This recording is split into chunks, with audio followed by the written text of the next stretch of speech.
This podcast is part of the Frederick Podcast Network. Learn more at listenfrederick.com.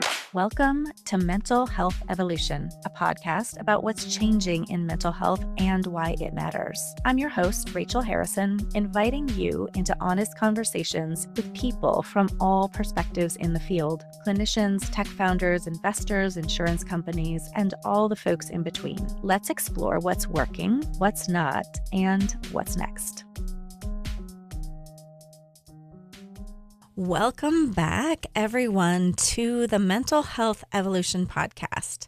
This episode is a little different. It's going to be a solo show where I'm going to share some of my favorite moments from episodes so far this year. It's hard to believe that the new version of our podcast has only been running since September, yet we have had so many incredible conversations. We've explored topics like AI. A lot of AI in mental health. We've talked about billing challenges, the big and beautiful bill for healthcare parity, marketing, private equity in behavioral health, as well as measurement-based and value-based care. Today, I want to share a few clips that really stood out for me. So kind of highlighting some of the moments is what we have planned for you in this episode. Hopefully that will give you a little refresher if you've been listening in, some highlights from the year. If you haven't been listening in, it kind of gives you a little synopsis of some of the big moments that I have pulled out from the conversation so far. And I'm hoping that it helps you as you're thinking about what's to come in the new year. Whether you have a business in mental health, whether you are someone who receives clinical services in some way, or whether you're a clinician yourself, I think these pieces are all relevant to what the landscape of mental health is looking for. Whether you've been following us since the Mental Health Evolution or you're brand new to this podcast and our work, this is a great way to see a range of conversations we've had this year. We would love to hear from you about these topics and what you want us to explore going forward. You can email us at the MHEpod, so MHEPOD @gmail.com. Or find us on social media. We would love to have a conversation with you. So let's dive into 2025 and some of our clips. This first one I want to talk about was a conversation with some of my colleagues locally and a real change initiative that we have been working on. Erin Vandermeer, Melissa Ward, Allison Bomba, and I were talking about one of the big topics that has really shaped so many discussions this year, and it's likely to continue, and that was AI in mental health. One of the reasons we started talking about this is because while AI can reduce workload and paperwork, there's also a real concern about losing the human element in mental health care.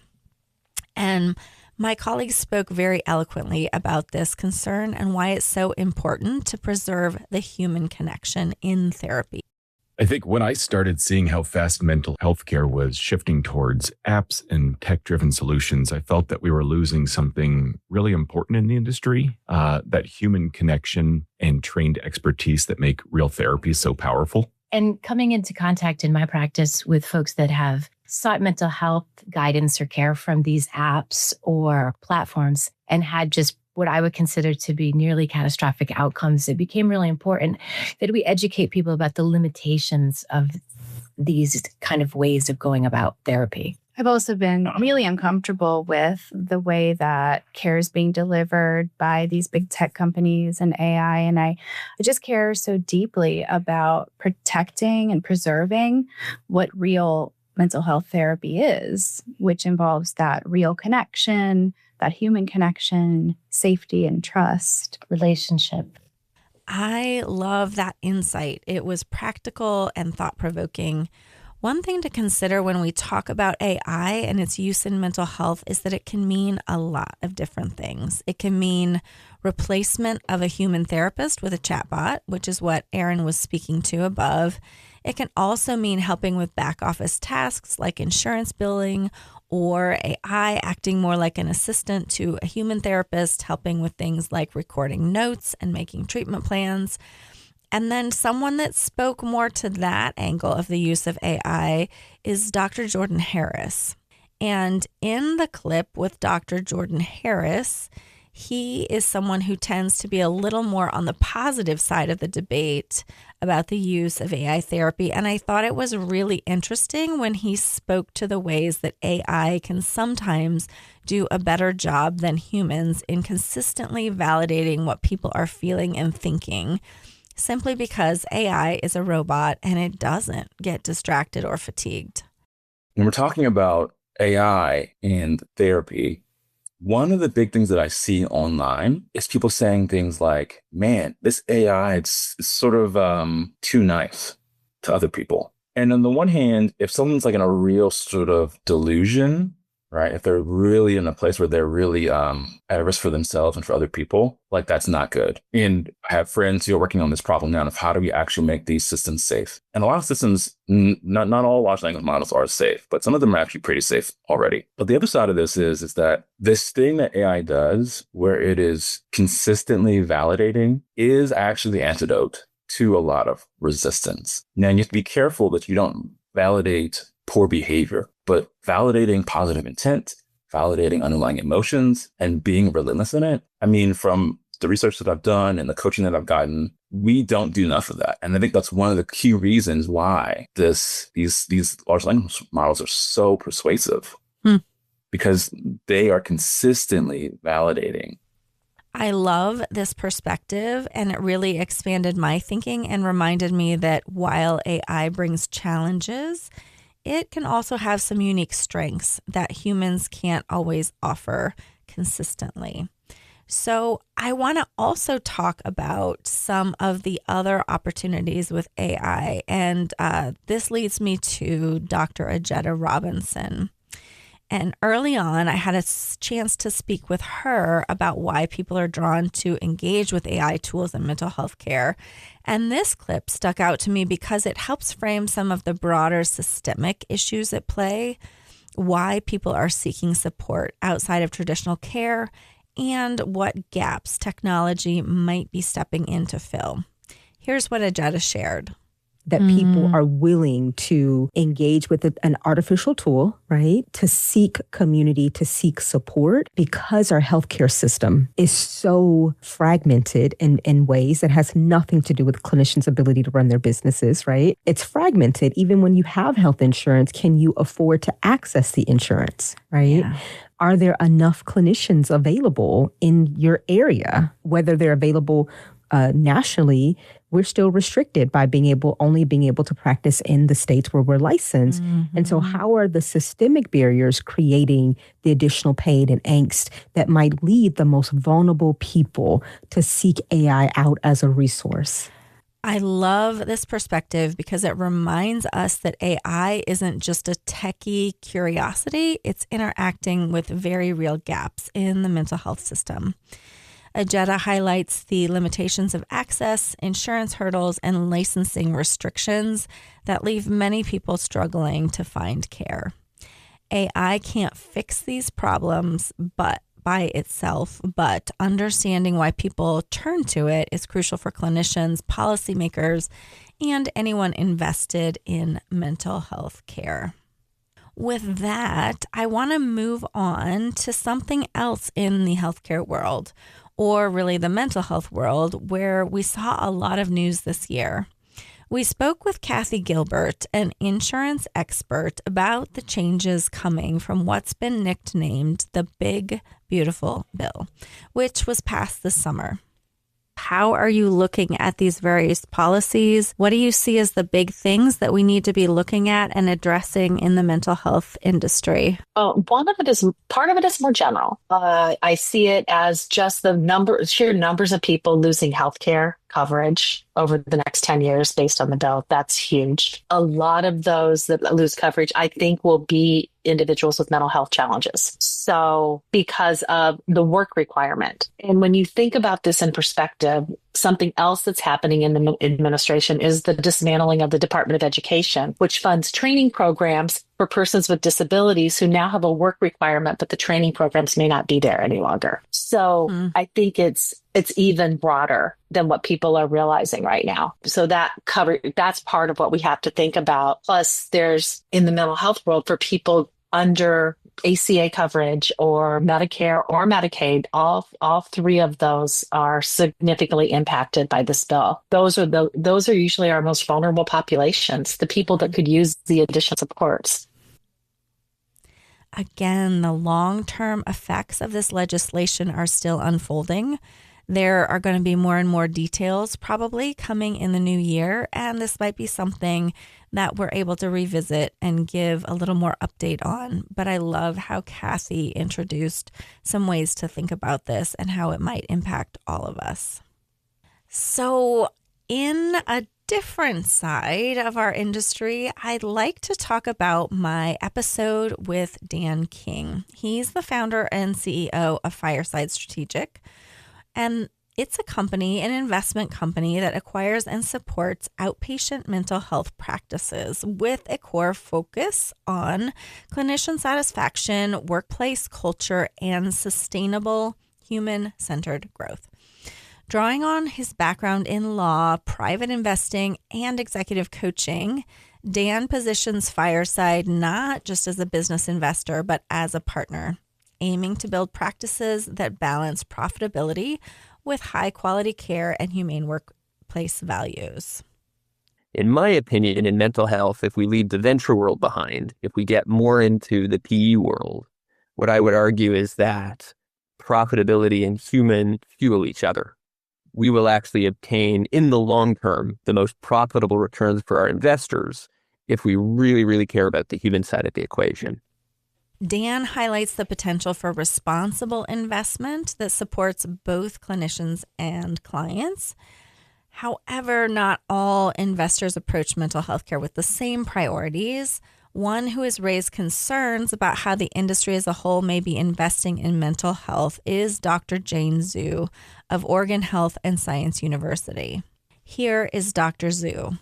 Yeah, I mean, I think the other thing that a lot of business owners may consider are not necessarily selling their practice wholesale, but partnering with a management services organization that does all the back office billing and administrative tasks, scheduling, things like that. And many of those management services organizations are also increasingly being acquired and owned by private equity firms. Yes. So I think clinicians often are putting their heads down and they're really mission oriented to do the work. And they may not be entirely engaging with the larger structural forces that shape how they practice. And so, I often tell younger trainees that are coming into the field now, clinical fields now, you really need to understand how organizations are structured and financed, how clinical priorities are set, who's setting the revenue pressures, who makes the decisions. That's becoming increasingly essential because clinicians are having less and less say in some of those larger structural forces. And so PE is one of those structural forces. Another major focus this year has been the role of measurement-based and value-based care in mental health, a shift that changes not only how practices operate, but how they make decisions, track outcomes, and ensure quality care. I spoke with Dr. Dylan Ross from Blueprint AI about one of the biggest challenges practices face in implementing value-based care, which is getting the right data and using it effectively day to day. Here's what he had to say. The challenge the payers face is really a lack of actionable data. Claims-based data is highly blunt. You may have, a location code in terms of where the care is happening, a diagnosis. You'll have CPT codes and other types of codes that map back to reimbursement and billing. But it's really hard for a payer to ultimately identify and answer a seemingly simple question. Did our member get better? And if so, by how much? So that's a member client level view. At the provider level, whether it's an independent clinician in private practice or a very large behavioral health organization, that same question is equally as difficult to answer. This really underscores how crucial it is to have actionable, real-time data in mental health care. Without it, both payers and providers struggle to see the impact of their work, making it challenging to move from the concept of value-based care to consistent everyday practice improvements. And I've got just one more segment I'd like to talk about today. And that is one of the biggest hurdles in moving toward value-based care isn't just the contracts or the payment models. It's how organizations manage the data and bring the right people to the table. That brings me to Josephine Wilton, who has seen firsthand how these gaps can create challenges for provider groups trying to make value-based care work in practice.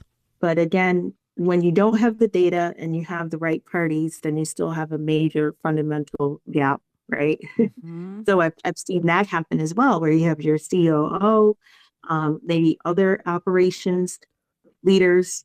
You may have a strategic business advisor, your CFO, but then there's missing data, poor data gaps. And so they're listening, they're at the table, they're offering up their input and feedback, but it's somewhat theoretical, right? It's conceptual. Mm-hmm. It's based off of our subjective view of what's been happening and what may happen once we join this partnership. This really underscores the importance of having both accurate data and the right operational and clinical teams involved early on. Without that, even the best intentions can stay just that, theoretical ideas rather than actionable outcomes. So, with those clips, those highlights, we've heard from the AI side of things, from clinicians as well as tech companies, from an investor as well as someone helping to implement value-based care, as well as someone on the insurance side. It kind of wraps up some of the moments of the conversations and the things that are happening on the Mental Health Evolution podcast. I really appreciate your listening, your support this year as we have shifted from the Mental Health Entrepreneur podcast into the Mental Health Evolution podcast, largely because of all the changes happening right now. Our hope is to continue to raise the conversation. I think there are so many reasons for us to be talking, to be learning, to be understanding things, because the changes happening in real time are happening so quickly. And we hope you'll tune in to continue learning with us. Next week, we are going to talk about some of the episodes coming in the new year. Some of the topics will be familiar and some may be new. We're going to give an overview of what we're seeing, what we're looking at, and I'd love to hear from you. So if you would like to hear something on a particular topic, we're going to be putting things together on socials, on Instagram, on LinkedIn. We're going to do some polls, and we'd love to hear from you. So please reach out to us on social media or email the MHE pod. It's MHEPOD@gmail.com. We'd love to hear from you. We'd love to talk about what you want to hear about. And we hope you all have a wonderful end of the year. Thanks for listening. We'll see you soon. Thanks for listening to the Mental Health Evolution podcast. Join the conversation. Find us on socials, send us your thoughts, and tell us what you're seeing in your corner of the mental health world. Until next time, stay curious and keep evolving.